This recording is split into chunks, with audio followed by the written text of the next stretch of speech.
గడ్డే cloth అయ్యగారికి చాలా దూరం నుండి సహకారిగా ఉన్నారు. మరి దైవజనుడికి మేనాలుడు బ్రదర్ పరిసరలో ఉన్నారు.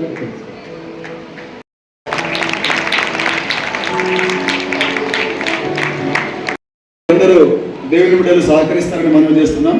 మీ మధ్యలో చిన్నపిల్లలు ఉన్నారు కదా, వారిని ఇక్కడ పంపిస్తే ఇక్కడ కూర్చుంటారు, ఇక్కడ ముందు కూర్చుంటారు. బయట నిలబడ్డవారందరూ కూడా వారు వాక్యం వింటారు. ఎందుకంటే పిల్లలు వాక్యం వినేదానికంటే డిస్టర్బ్ ఎక్కువ చేస్తారు. మేము చూస్తున్నాం వారందరూ కూడా ముందుకు అక్కడ టీవీ దగ్గర ఏదైతే ఎల్ఈడి ఉందో అక్కడ చిన్నపిల్లలందరూ కూడా మీకు మీరు పొందుపరచబడి ఉన్నాయి. అలా బైబిల్ గ్రంథములో పొందుపరచబడి ఉన్న అద్భుతమైన అంశాలలో ఒక అంశం ద్వితీయాగమనము అనేటువంటి అంశం. ద్వితీయాగమనము అనేటువంటి అంశం క్రీస్తు రెండవ రాకడ అని. క్రీస్తు రెండవ రాకడ అనే అంశం ప్రవచనాత్మకమైనటువంటి అంశం, నెరవేర్చబడబోతున్న అంశం. ఆది కాలము నుండి నేటి కాలము వరకు, ఆదికాండ గ్రంథము నుండి ప్రకటన గ్రంథము వరకు చెప్పబడుతూ, ప్రవచింపబడుతూ, ప్రకటింపబడుతూ వస్తున్న గొప్ప అంశం క్రీస్తు రెండవ రాకడ అనేటువంటి అంశం. బైబిల్ గ్రంథములో కొన్ని అంశాలు ఆదికాండ గ్రంథము నుండి ప్రకటన గ్రంథము వరకు కూడా చెప్పబడుతూ వస్తాయి.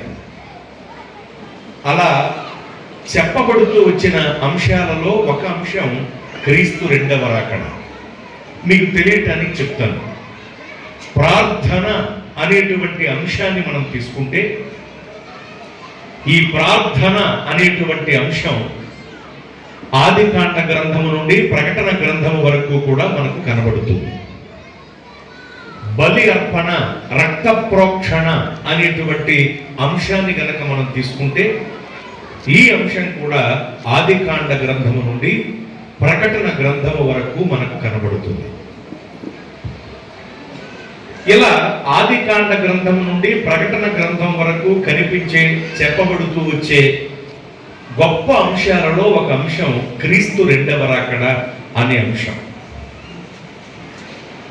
కొంతమంది కనిపిస్తుంది పిలిపించుకోవటానికి, ఆరాధింపబడటానికి తగిన అర్హతలు కలిగిన గొప్ప దేవుడు ప్రభువు అయిన యేసు క్రీస్తు వారిని.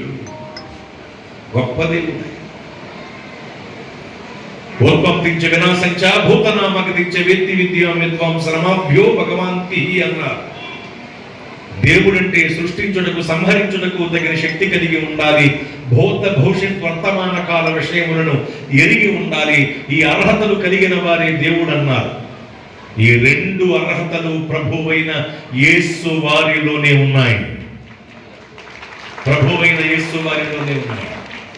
సృష్టించుటకు, సంహరించుటకు కావలసిన శక్తి మహాశక్తి. అంటే మహాశక్తివంతుడే దేవుడు. మహాశక్తి కలిగిన వారే దేవుడు. మరి మహాశక్తివంతుడు అంటే ఎవరు? ప్రపంచమంతా దేన్నైతే జయించలేకపోతుందో దానిని జయించిన వారే మహాశక్తివంతుడు. ప్రపంచమంతా నేటికి నాటికి ఏనాటికి మృత్యువును జయించలేకపోతోంది. సుర అసుర నర కిన్నెర కింపురుష యక్ష గరుడ గంధర్వదనబడిన వాళ్ళు సైతము మరణానికి సలాం చేసి గులాములైన వారే. ఎవరి చరిత్రను మనం పరికించి చూసిన సమాధుల్లో, శల్యాల రూపంలోనూ, శ్మశానంలో బూడిద రూపంలోనూ అయిపోయిన వాళ్ళే. ది గ్రేట్ అలెగ్జాండర్ మాసిదోనియా నివాసి 32 సంవత్సరముల ప్రాయములో ప్రపంచమును జయించి గడగడలాడించిన గ్రీకు వీరుడు అలెగ్జాండర్ ది గ్రేట్. చిన్న దోమ కుట్టి విసర్జన వస్తే చచ్చిపోయాడు.